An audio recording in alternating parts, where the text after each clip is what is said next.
Koçların Mekanı'na hoş geldiniz. Bugün çok kıymetli bir konuğum var. Alper Bey hoş geldiniz. Nasılsınız? Teşekkür ediyorum. Sağ olun Münevver Hocam. Sizler nasılsınız? İyiyiz Allah'a şükür. Sizinle bugün mentor nedir konuşacağız. Onun çerçevesinde dolaşıyor olacağız. Tabii ben hep insanların kafası karışan koçluk, mentörlük arasındaki farkları da soracağım arada. Ama önce kısaca kendinizi bize tanıtırsanız sevinirim. Uzun bir iş yaşamından sonra açıkçası özellikle pandemi döneminde ben koçluk mentorluk yapsam mı falan gibi düşüncelerle otururken pandemi döneminde çok değerli bir ODTÜ Mezunları Derneği'nin mentorluk projesinde EMCC'den, Dünya Başkanı'ndan eğitim alma şansı elde ettim. Bu hayatımda çok inanılmaz ufuklar açtı, ışıklar yarattı kafamda. Her zaman için sivil toplum örgütlerinin içinde her zaman aktif olarak bulundum. Çalışmalar yaptım ve bu çalışmalardaki tek hedefim birilerine dokunabilmek, birilerine fayda sunabilmekti. Bunun en mükemmel yolunun da mentorluktan geçtiğini, koçluk mentorluk yolculuğundan geçtiğini gördüm.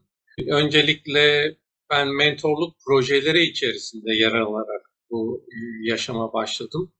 Bu yolculuğa başladım. Tek bireysel görüşmelerden çok bireysel görüşmelerin de içinde olduğu proje bazlı çalışmalara katıldım. Daha sonraki süreçte de bugünlere geldiğimizde artık bu projelerin, bu çalışmaların koordinatörlüğü pozisyonunda görevler alıyorum. Şu anda Çağdaş Yaşamı Destekleme Derneği'nin Mersin Şubesi'nin mentorluk projesinin koordinatörüyüm. İstanbul ODTÜ Mezunları Derneği'nin mentorluk projesinin de akran mentorluğu ayağının koordinatörlüğünü yürütüyorum. Orada 4 değişik mentorluk programını bir araya getiren çok gelişmiş uluslararası akredite bir mentorluk programı var. Bunun üzerine de daha sonra birazcık detaylı konuşuruz. Ama böyle heyecanlandırıyor beni açıkçası Münevver Hocam bu şeyler. Birilerine dokunabiliyor olmak. Evet. Size bunları anlatırken, konuşurken de bir yandan bu yolculuk sırasındaki görüştüğüm mentilerim aklıma geliyor. Evet. Onlar da yaratabildiğimizi gördüm. İnşallah benim payım olmuştur onlarda ama ulaştıkları yerleri görüyorum. Ulaştıkları noktalara nereden başladık, nerelere geldiler. Çok değerli, çok güzel bir şey. Yani bu deneyimleri olan herkese hararetle tavsiye ettiğim bir çalışma konusu. Ama tabii ki hakkını vererek, eğitimlerini alarak. Evet. Dediğiniz gibi bu insana zaten manevi bir doyum da veriyor. Ama anladığım kadarıyla siz koçluk Kesinlikle. eğitimleri almadan direkt mentörlükle başladınız, değil mi? Orayı doğru anladım. Direkt mentörlükle başladım ama sonrasında koçlukla birlikte bu işi götürdüm. EMCC'den Avrupa Koçlar ve Mentorlar Federasyonu'ndan biliyorsunuz bir ICF tabi olabiliyor, bir EMCC'den alınabiliyor. EMCC'den daha sonra koçluk belgemi de aldım. Ama ben daha çok koçluktan çok mentorluk olarak yapmayı düşünüyorum. Mentorlukta zaten koçluk araçlarını kullanıyorsunuz. Evet. Birbirinden böyle keskin çizgiyle ayrılan konular değil bunlar. Ama deneyim paylaşmayı daha çok seviyorum herhalde. Mentorluğun en büyük farkı bu. Birilerine yol gösterici olabilmek. Mentorluğun bir anlamı da böyle basitçe ne denebilir tek kelimeyle söyle denince akıl hocalığı derler. Evet. Biraz herhalde akıl hocalığı yapmak daha çok hoşumuza gidiyor. Ben ODTÜ mezunuyum. Dolayısıyla ODTÜ'lerin de ruhunda, kanında olan bir şey bu. Akıl hocalığı konusu. Hem birbirimize de akıl hocalığı yaparız, dışarıya da bunu yansıtmaya çalışırız. Oradan gelen bir duygu sanıyorum. Koçluk çok değerli bir çalışma, koçluk çok değerli, özel bir yolculuk. Ama bunu deneyim paylaşımlarıyla birlikte yapıyor olmak, koçluktaki bazı araçları, önemli bazı araçları kullanarak birilerine dokunabiliyor olmak, kurumları gelişimine katkı sunabiliyor olmak çok farklı ve keyifli bir yolculuk oluyor açıkçası. Yani aslında siz kısa kısa değindiniz işte mentörlük biraz akıl vermek gibi, deneyim paylaşımı gibi. Koçluk daha çok kendine fark etmesiyle alakalı bir durum. O yüzden koçluğu belki herkesten alabiliyoruz. Belki değil bence herkesten alınabilir. Hatta yeni olmuş bir koç bile o kadar dikkatli dinliyor ve anda kalmaya çalışıyor sizi. Zaten en önemlisi sizi ciddi bir şekilde dinliyor olması. Bütün kalbiyle, gözüyle, Kesinlikle. kulağıyla dinlediği için Gerçekten ben de o işte training yaptığım zamanlarda daha da performans kaygısıyla over dinleyip böyle çok güzel açılımlar yaşadığımız zamanlar oluyordu. Ama evet, dediğiniz şey, bu mentörlük noktasına geldiğinde yani eğer birinden akıl alacaksınız, gerçekten o konuda o kişinin kendi hayatında da bunu uygulamış mı? Nasıl koymuş, tecrübeleri, deneyimleri, background'u da haliyle biraz önemli oluyor diye düşünüyorum. Koçluk, mentorluk yaparken açıkçası daha önce de söylediğim gibi bu işin doğru noktalardan, doğru yerlerden eğitimini almış olmak, tecrübelerini paylaşmış olmak ve bu koçluk araçlarını kullanarak, orada alınan eğitimde alınan araçları kullanarak doğru bir şekilde yapıyor olmak lazım. Yoksa bir annenin, babanın kendi evladına yaptığı akıl vermekten daha farklı bir şey olmayacak. Burada önemli olan sizin karşınızda görüşme yaptığınız kişiye, buna mentorluk uygulamalarında mentee olarak söylüyoruz. Mentinize tam olarak doğru yolları bulmasını, bunun kendisini içselleştirerek, kendisinin karar vererek yapmasını ki bunu kendisi uygulasın daha sonra. Sizin söylediğinizi yapıyor olurken bazı şeyleri atlar, yapmaz ama kendi karar verip kendi farkında olursa bunu eksiksiz olarak uygulayacaktır tabii ki. Dolayısıyla bu eğitimleri tam olarak almak ve bunları uyguluyor olmak, bu teknikleri uyguluyor olmak çok önemli. Bir mentor olmak çok keyifli. Herkes olsun, bunu mutlaka düşünün diyorum. Belli bir deneyimden sonra tabii ki. Biz mesela üniversitelerde yaptığımız mentorluk programlarında minimum 5 yıllık tecrübe bekliyoruz mentorlarımızdan. Ama bu farklı programlarda belki 10 yıllık, 20 yıllık tecrübeler istenecektir. Bu hem hayat tecrübesi, kariyer tecrübesi hem de sektörel tecrübeler de olabilir. Bunların yanında tabii bazı kişisel özellikler de olmalı. Bunlar eğitimle kazanabilecek, pekiştirilebilecek konular. Buna ne diyebiliriz? Mesela kendisinin öz yönetiminin güçlü olması lazım bir mentorun. Koçun da tabii ki aynı zamanda. Duygularını kontrol edebilmeli, duygularına hakim olabilmeli, bu konuda güçlü bir duruş sergileyebilmeli. Etkili iletişim olmazsa olmazlardan biri, hem koçluk hem mentorluk yolculuklarında çok önemli. Aktif dinlemek önemli. Karşınızdakini çok fazla lafını kesmeden direkt olarak onun sözlerini dinliyor olmak, onu anlayabilmeniz ve doğru yönlendirmeniz açısından da çok kritik noktalardan. Evet. Ve yargısız duruş sergilemeniz çok önemli. O ilk söylediğimiz öz yönetimle birlikte bu yargısız duruşu birleştirip karşıdakinin hayat görüşlerini kendi hayat görüşlerinizden bağımsız olarak onlardan ayrı ve yargısız olarak değerlendirip objektif yönlendirmeler, karar vermeler yapabilmeniz gerekiyor. Güçlü sorular sorabilmeli bu kişinin, mentorun ve koçların bu konuda yeteneklerini geliştirmeleri gerekiyor. Açık uçlu sorular sormalılar. Bu ne demektir? Soruyu sorduğunuz zaman cevabı evet veya hayır olmayan, belirli bir cümle kurarak açıklama getiren soruları sorması gerekiyor.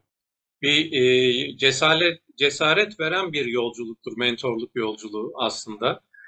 Mentorun mentisine ulaşmak istediği hedefi tespit etmesini sağladıktan sonra bu yolda yapacakları konusunda cesaretlendirici bir çalışma içinde olması lazım. Konuyu çok dağıtmadan odaklanmayı sağlayan bir süreç yürütmeli mentor her zaman için. Mentiler çünkü konuşurken farklı konulara atlayabiliyorlar, farklı yerlere gidebiliyorlar, hedeften sapabiliyorlar. Sizinle olan iletişimin güzelliğinden de oluşabiliyor.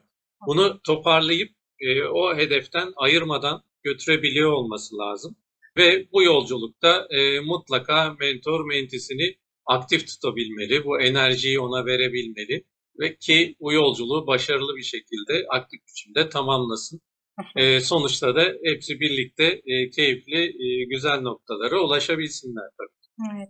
Genelde mentörlük hani kişinin kendi istediği için alınan bir hizmet. Ama bazen şirketlerde mecburen de yapılıyor mu? Mesela koçluk için yapıldığını biliyorum ama mentörlükte öyle bir şey var mı? Zorunlu olarak değil ama gene isteyerek olmalı. Bu programın içinde özellikle mentorlar da istekli bulunmalı, mentiler de istekli bulunmalı. Biz özellikle program olarak bunu yaptığımızda, birebir görüşmeler dışında program olarak yürüttüğümüzde bu sürece çok önem veriyoruz. Süreci esasında mentinin Yani destek alan kişinin daha çok yürütmesi esas oluyor. Yani bir sonraki görüşme ne zaman yapılacak? Onu belirleme. Hangi konu üzerinde konuşulacak? Zaten bizim klasik olarak koçlarda da bu vardır ama mentorlukta özellikle var. Bugün ne ile geldin sorusunu sorarak başlarız ki o hangi konuda konuşmak istiyor? Hangi duyguları yaşıyor? Genel hedeften farklı bir konu konuşmak isteyebilir o. Daha farklı duygular içerisinde, hedefler içerisinde olabilir. O konuda şey yapıp destek olup esas ana konuya da bir sonraki görüşmede devam ediyor olabilirler. Mentinin bu yolculuktaki belirleyici rolü her zaman için önemli. Benim en çok önem verdiğim konulardan birisi de bu mentorluk görüşmelerindeki ilk kimya görüşmesi, koçlukta kimya görüşmesi deriz ya. Kimya görüşmesindeki yapılan karşılıklı anlaşma. Burada her şey açık ve net konuşulmalı.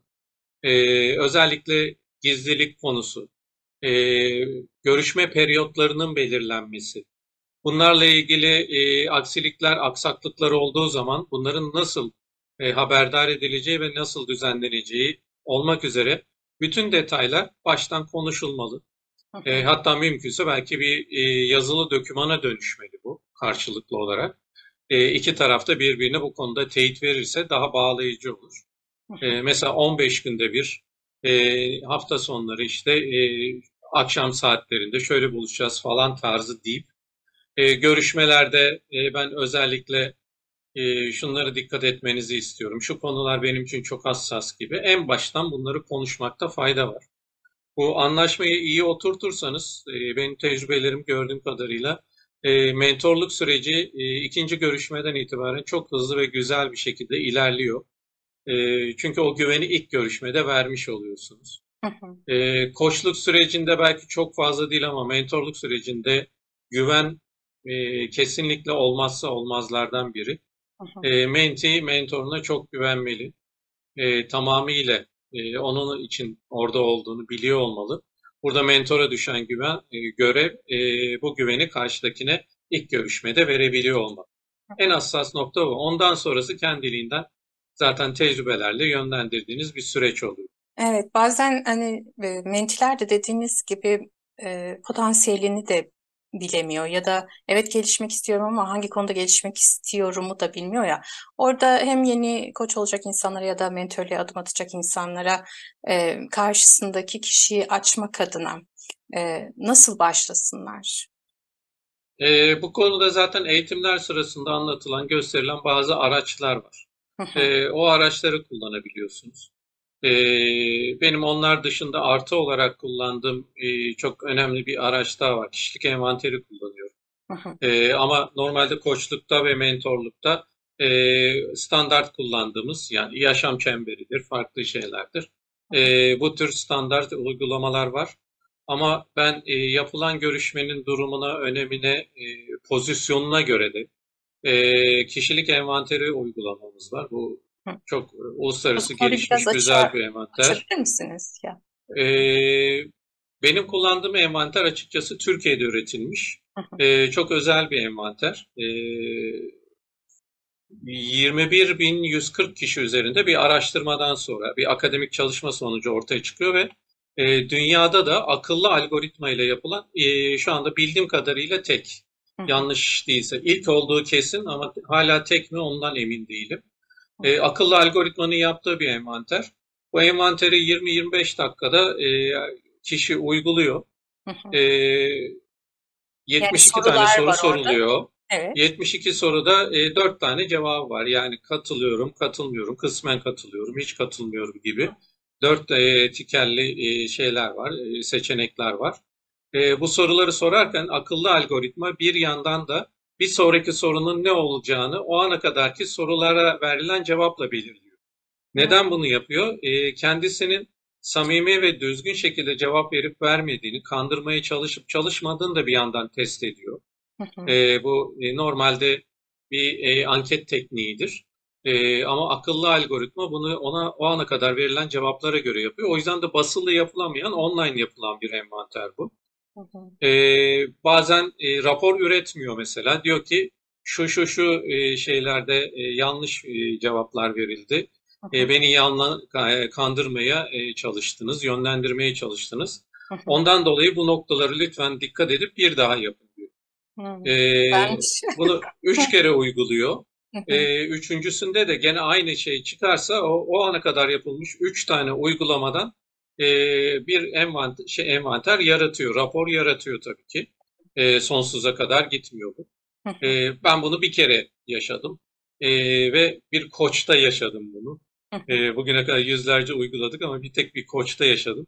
Çünkü koç ben bu işi biliyorum falan deyip yönlendirmeye çalışmıştı.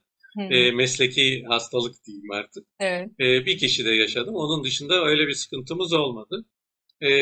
Bu çalışmadan sonra 64 sayfa ile 80 sayfa arasında kişinin yaşına, mesleğine, yaptığı pozisyonuna göre değişebiliyor.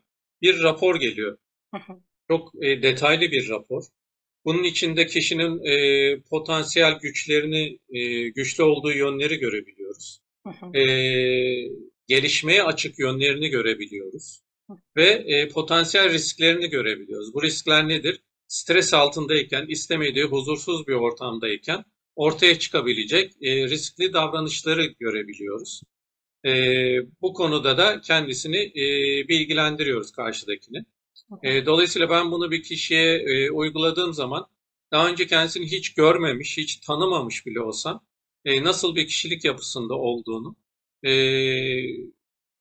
%100'e yakın bir kesinlikle şu ana kadar bir yanılmam olmadı. Uyguladığım kişilerden aldığım cevapta hiç 90'ın altında olmadı. Hep 90'ın üstü beni anlatıyor dediler. Sonuçları görebiliyorum. Ay, Dolayısıyla onu soracaktım. Pardon, lafınızı buyurun, bölüyorum ama buyurun, buyurun hocam. %90 herkes kendine benzer olduğunu düşünüyor, öyle mi? Yani Tabii, şaşıran şeyler de oldu ön mu? yargılı olabiliyor. Mesela kurumlarda yaptığınız zaman aynı anda o kurumda 20 kişiye, 50 kişiye, 30 kişiye kurumun yapısına göre genellikle yönetim kademelerinde talep ediliyor bu. Uyguladığınız zaman ya kurumum istedi o yüzden yaptığım gibi falan şey yapıyorlar, geliyorlar ama bir buçuk saatlik bir değerlendirme görüşmesi sonrasında herkes şaşkınlıkla ayrılıyor. Bunu görmek de beni her zaman için büyük bir keyif veriyor, mutluluk veriyor. Çünkü doğru yolda olduğumuzu görmek. Kişi hem kendisini tanıyor, bazen kendisine bile itiraf etmediği noktalarda Evet, onu ki diyecektim. Hani durumunu kendimize görüyor. kör noktalarımız var ya, onları orada görebiliyor Aynen. o zaman çok Onları rahatlıkla ortaya çıkartabiliyor. Ve kendisiyle ilgili eğitim ihtiyaçları, neler yapması gerekiyor bunları görebiliyor. harika. Hatta hiç unutmuyorum bu uygulamalardan bir tanesini ondan sonra zaten envanteri her şeyde kullanmaya karar vermiştim. Bir arkadaşımıza uyguladık. Üniversite sınavına hazırlanan bir gencimizdi. Görüşmeden sonra söylediği şey benim anneme babama söylemediğim şeyleri siz nasıl da bildiniz söylediniz demişti. O beni çok etkiledi. Dolayısıyla ben herkese de bu tür uygulamaları ama gerçekten piyasada çok fazla envanter var. Doğru uygulamaları, doğru şeyleri yapan. Bizim bu envanterimiz Enegram altyapısını kullanıyor. Enegram da mentorluk süreci de biliyorsunuz bir kadim öğreti. Evet. Mentorluk süreci eski Yunan Odessa destanına Astrolojiye dayanıyor. dayandığını falan okumuştum ben. Biraz Evet, araştırmıştım çünkü çok benzerlikler görmüştüm. Ben evet, Homeros'un Enneagram'da Odessa yaklaştım. destanında falan geçiyor zaten. Evet. Ta oralardan gelen bir mentorluk çalışmaları aslında tarihe dayalı. Enegram öğretisi de aynı şekilde 9 değişik kişilik tipi olduğunu söyler insanların ve bu kişilik tiplerinin birbirine olan etkilerinden dolayı oluşan kişilik farklılıklarından bahseder. Biz uyguladığımız bu 21 bin kişiye yaptığımız akademik çalışma sonucu e, Enegram'a artı bir şey kazandırdık biz.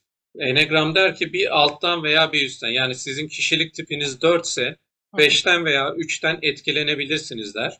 Bizim yaptığımız bu çalışmada modern çağda artık bu günümüzde bunun sadece bir alttan bir üstten değil farklı noktalardan da etkilenebileceğini gördük. Yani siz 4'seniz 8'den de etki alabilirsiniz direkt. Ona göre de farklılıklarınız oluşuyor. Bu farklılıklar neden oluşuyor? Aslında bu modern zamanda hepimizin yetişme ortamları farklı. Yetişme durumları farklı. Ailevi ortamlarımız farklı. Eskiden kentte de yaşasak biraz kırsal şeyimiz vardı, bağlarımız vardı biliyorsunuz. Evet. Şimdi keskin bir biçimde ayrılmış durumda. İnsanların hem yetişme tarzları, aldıkları eğitimler, aile yapıları, bunlardan hepsinden etkilenerek kişiliğimizdeki farklılıklar oluşuyor tabii ki. Bizim yaptığımız bu Proenegram çalışmasıyla da bu farkları net olarak görebiliyoruz. Hı hı. Bu mentorluk programlarında da çok belirleyici oluyor. Koçlukta belki daha da faydalı olabilir. Koçluk uygulamalarında. Orada daha hararetle tavsiye ediyorum. Hı hı. E, Biz bunu artık Amerika'daki müşterilere de uyguluyor olduk.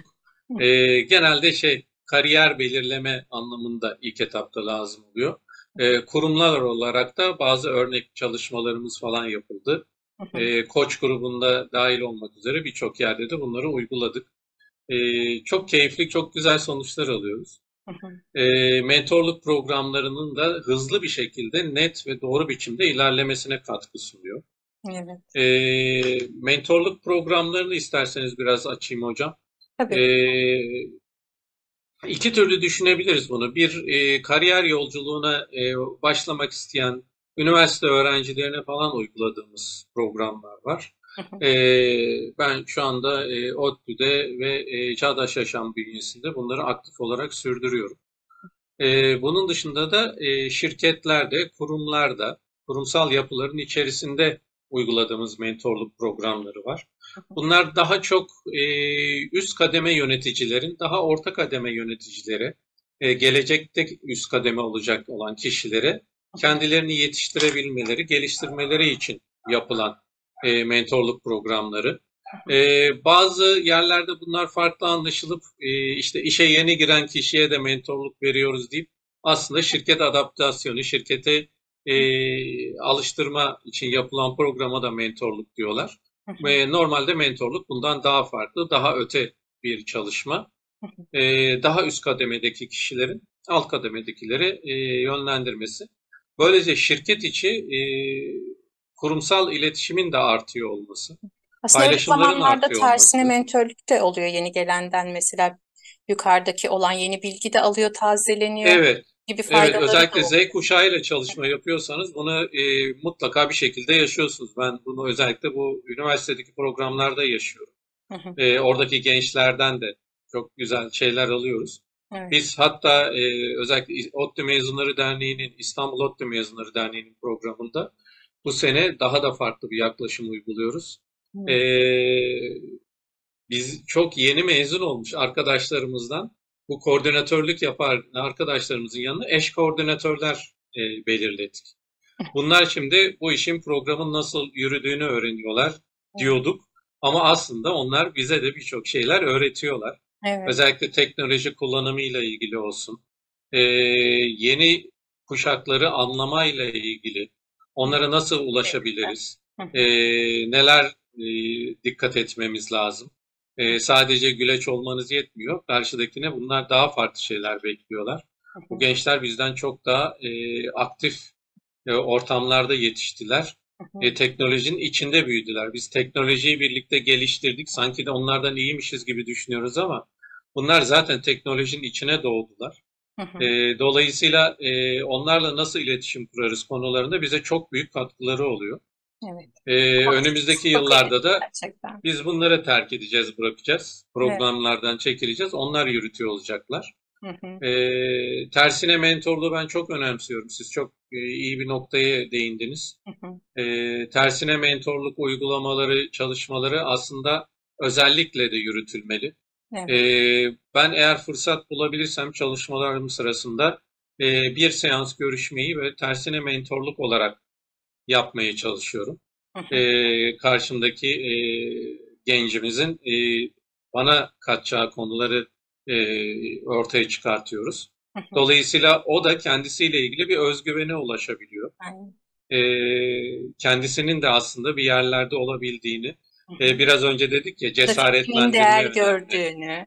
Evet, bilgisinin, görgüsünün değer gördüğünü, ihtiyaç hissedildiğini, onlar da kendilerini yani sadece öyle hissetsinler diye değil ama tabii ki hayatın içinde dediğiniz gibi bizim olamadığımız noktalardan itibaren onlar var olmaya başlayacak ve bunu ne kadar erken başlarlarsa o kadar kıymetli aslında.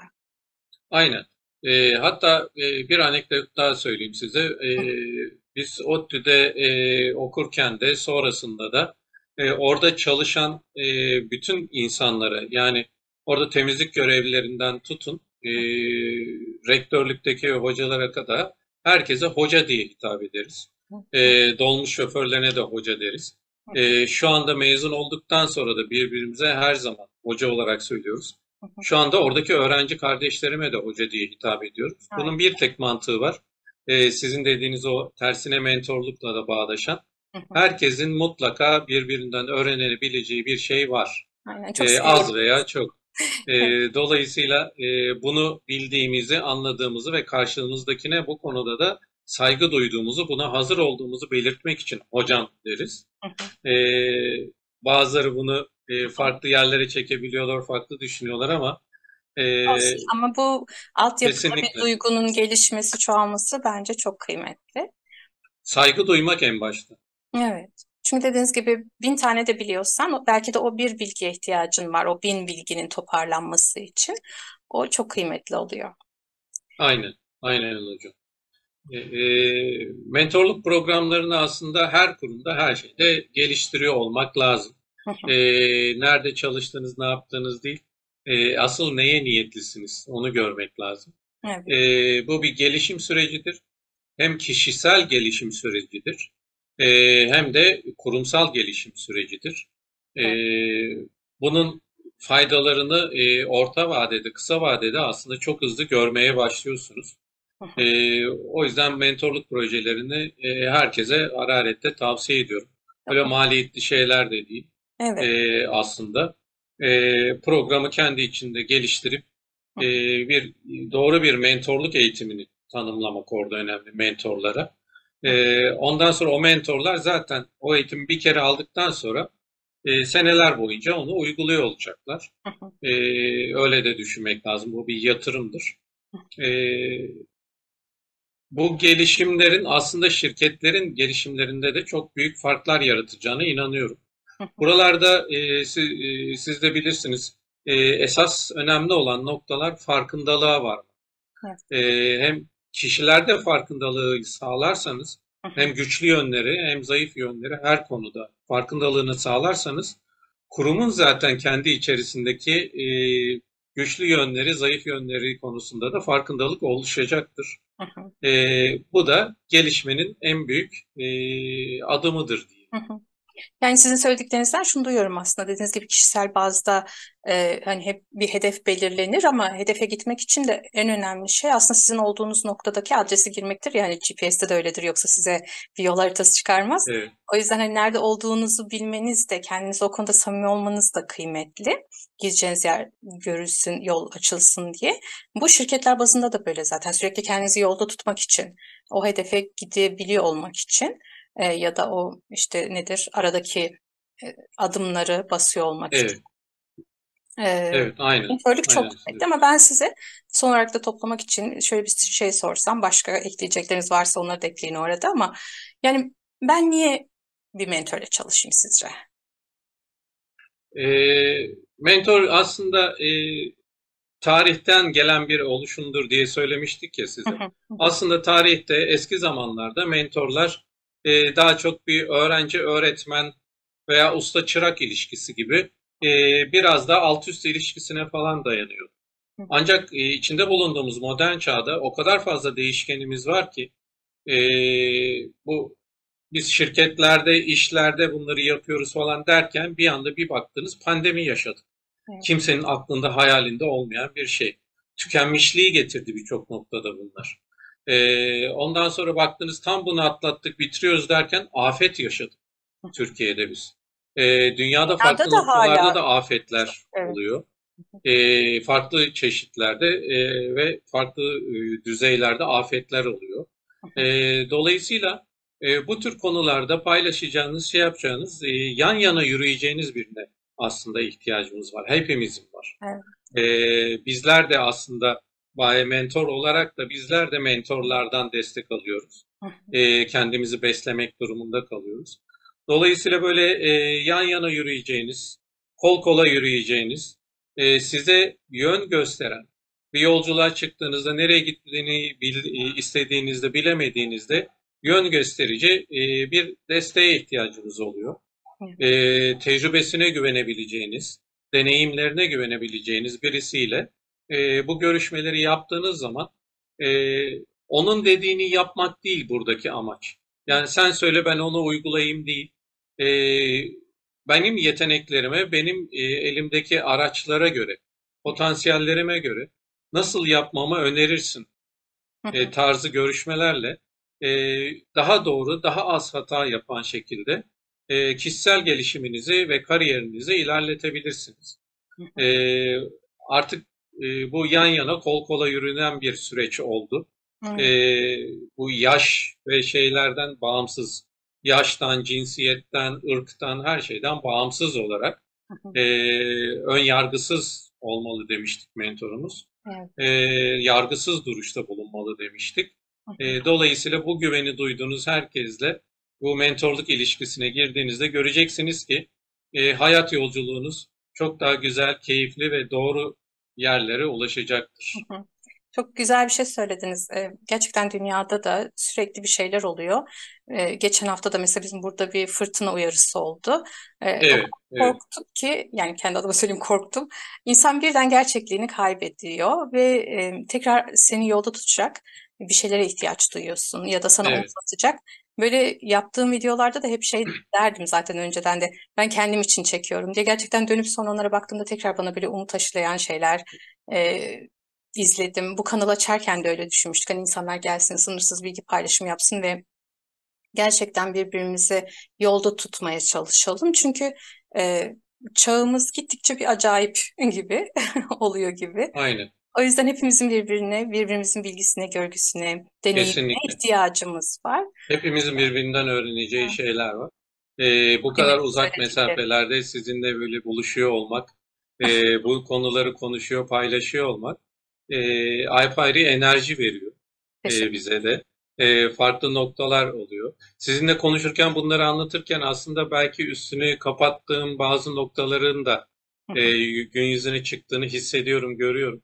Böyle bir ışıklar yanıyor. Bu Ne konuları tekrar bir geri döneyim, inceleyeyim, konuşayım, görüşeyim, görüşmelerime yansıtayım diye düşündüğüm noktalar oldu. harika. O anlamda da çok değerli. Ben teşekkür ediyorum o Ben yüzden teşekkür ederim. davetiniz için. Teklifimi kırmadınız, geldiniz, ne güzel şeyler Zevkle, söylediniz bize. Son eklemek zevkle memnun. istekleriniz varsa onları da alayım. Bizim gibi koçların, mentorların önünde yol açan bu video kanalınızı, YouTube kanalınız Teşekkür için ederim. çok çok teşekkür ediyorum. Ee, Bunun farkında olmamı sağladınız. Hı, Ben de birçok şeyden faydalanıyorum, bakıyor olacağım ve geriye doğru giderek daha bütün videolardan faydalanmaya çalışacağım. teşekkür. Sizin de yolunuzun açık olmasını diliyorum hocam. Tamam, ara ara gelin, böyle anlatmak istedikleriniz varsa anlatın. Biz de çok keyif alırız. Zevkle, Teşekkür zevkle. ederim. Paylaştıkça çoğalır çünkü. Aynen öyle. Kesinlikle. Bugünlük de bu kadar olsun o zaman. Bizden herkese hoşça kalın diyoruz.